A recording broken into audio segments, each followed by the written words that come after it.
வணக்கம் நண்பர்களே, முக்கியமான டாப்பிக்கை இந்த பதிவில் பார்க்க போகிறோம். என்ன டாபிக்னா, இன்னைக்கு டிசம்பர் 25 கிறிஸ்மஸ் தின விழா. மக்கள் அனைவருக்கும் இனிய கிறிஸ்மஸ் தின நல்வாழ்த்துக்களை நம்ம சேனல் சார்பாக தெரிவிக்கலாம். இன்னைக்கு கிறிஸ்மஸ் தினத்தை ஒட்டி பல பொலிட்டிக்கல் லீடர்ஸு கிறிஸ்தவ மக்களுக்கு தங்களுடைய வாழ்த்துக்களை தெரிவிச்சுக்கிருக்காங்க. அதில் குறிப்பாக 2 விஷயத்தை பற்றி நம்ம பேசணும்.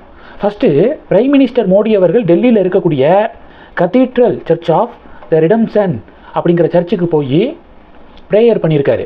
கிறிஸ்மஸ் தின விழாவை அங்கே கொண்டாடியிருக்காரு பிரைம் மினிஸ்டர். இந்தியாவில் பாஜகவுடைய சுப்ரீம் லீடர்னா யார்? PM மோடி தான். அவர் கிறிஸ்மஸ் தினத்தையொட்டி சர்ச்சுக்கு போய் ப்ரேயர் பண்ணி கிறிஸ்தவ மக்களுக்கு வாழ்த்து தெரிவிச்சிருக்காரு. ஒன்று. தமிழக பாஜகவுடைய சுப்ரீம் லீடர்னா யார்? தொண்டர்களை பொறுத்த வரைக்கும் அது அண்ணாமலை. அண்ணாமலை திருச்சூரில் SIR பணிகளுக்காக திருச்சூர் போயிருக்காரு, கேரளா போயிருக்காரு. அங்கே திருச்சூரில் இருக்கக்கூடிய ஒரு சர்ச்சில் அவர் கிறிஸ்மஸ் தின விழாவை கொண்டாடி இருக்காரு, மக்களுக்கும் வாழ்த்து தெரிவிச்சிருக்காரு.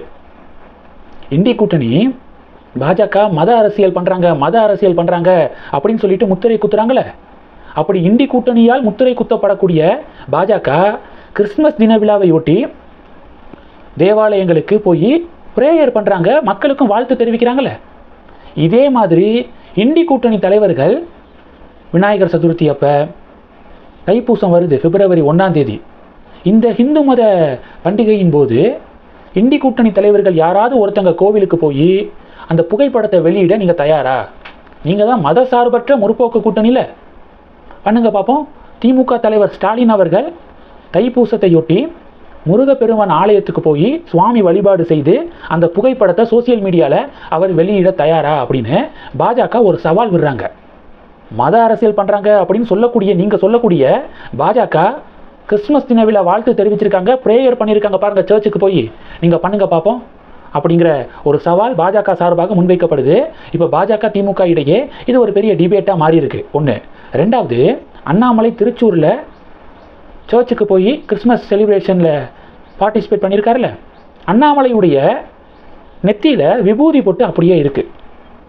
இயல்பாக யதார்த்தமாக அண்ணாமலை இருக்கார். தன்னுடைய மதத்தை விட்டு கொடுக்கக்கூடாது, மற்ற மதங்களையும் நம்ம அரவணைக்கணும், மற்ற மதங்களோடையும் நம்ம இணக்கமாக இருக்கணும் அப்படிங்கிறது தான் இதற்கான மெசேஜ். சில பொலிட்டிக்கல் லீடர்ஸு ஓட் பேங்க் பாலிடிக்ஸ்க்காக என்ன பண்ணுவாங்க, டக்குன்னு விபூதி அளிக்கிறது, இது மாதிரியான பிஹேவியரை நிறையா பொலிட்டீஷியன்ஸ் பண்ணி பார்த்துருக்கோம். அண்ணாமலை இயல்பாக இருக்கார், யதார்த்தமாக இருக்கார். இதுக்கு பேர் தான் செக்யூலரிசம், இதுக்கு பேர் தான் மத சார்பற்ற தன்மை. உண்மையிலேயே பாஜக கூட்டணிக்கு தான் மத சார்பற்ற முற்போக்கு கூட்டணின்னு வச்சுருக்கணும். ஆனால் இந்தி கூட்டணி மத சார்பற்ற முற்போக்கு கூட்டணி அப்படின்னு சொல்லிட்டு பேரை வச்சுட்டு ஓட் பேங்க் பாலிடிக்ஸ்க்காக மத அரசியல் தான் பண்ணுறாங்க அப்படிங்கிறது பாஜகவுடைய ஆணித்தரமான வாதம். இன்னைக்கு TN பாலிடிக்ஸில் இந்த டாபிக்கு பேசு பொருளாக மாறி இருக்கு. ரெண்டாவது என்ன அப்படின்னா, சபரிமலை சீசன் தானே. இப்போ கார்த்திகை மாதம், மார்கழி வந்துருச்சு. கார்த்திகை மார்கழி பார்த்தீங்கன்னா ஐயப்ப பக்தர்கள் சபரிமலைக்கு போவாங்க. அப்படி சபரிமலைக்கு போன ஒரு பக்தருக்கு திடீர்னு பார்த்தீங்கன்னா மாரடைப்பு ஏற்பட்டிருக்கு. அன்கான்சியஸாக அவர் கீழே விழுந்துடுறாரு, நெஞ்சு வலி அப்படின்னு சொல்லிட்டு மூச்சு பேச்சே இல்லை.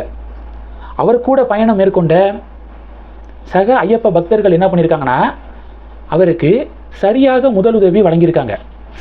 முதலுதவி அந்த வீடியோ சமூக வலைதளத்தில் இப்போ ட்ரெண்டிங்காக ஷேர் ஆகுது. சரியாக முதலுதவி அளிக்கப்பட்டதன் எதிரொலியாக அன்கான்சியஸாக இருந்தவர் மறுபடியும் பழைய நிலைமைக்கு திரும்பியிருக்காரு. உடனே அவரை ஃபர்ஸ்ட் எய்ட் பண்ணி அவரை மீட்டு ஹாஸ்பிட்டலில் போய் அட்மிட் பண்ணியிருக்காங்க. அந்த வீடியோ தாங்க இன்றைக்கி ட்ரெண்டிங்கு. மூணாவது டாபிக் என்ன பார்க்க போகிறோன்னா, திருவனந்தபுரம் மாநகராட்சியை பாஜக கைப்பற்றிட்டாங்களே. மொத்தம் 101 வார்டு. ஒரு வார்டில் தேர்தல் நடக்கலை. ஏன்னா அந்த வார்டில் போட்டியிட இருந்த ஒரு வேட்பாளர் திடீர்னு இறந்து போனதுனால அந்த வார்டுக்கு மட்டும் எலெக்ஷனை போஸ்ட்போன் பண்ணியிருக்காங்க. 100 வார்ட்ஸுக்கு எலெக்ஷன் நடந்து அதில் 50 வார்டுகளை பாஜக ஜெயிச்சிருக்காங்க. 51 மெஜாரிட்டி, 50 ஜெயிச்சிருக்காங்க. இப்போது ஒரு இண்டிபெண்டன்ட் கேண்டிடேட் ராதாகிருஷ்ணன் அப்படிங்கிறவர் சுயேட்சையாக திருவனந்தபுரம் மாநகராட்சியில் வார்டை ஜெயிச்சவர். இப்போ அவர் பாஜகவுக்கு தன்னுடைய ஆதரவை வழங்கியிருக்காரு. இப்போ பாஜகவுக்கு மெஜாரிட்டி கிடச்சிருச்சு.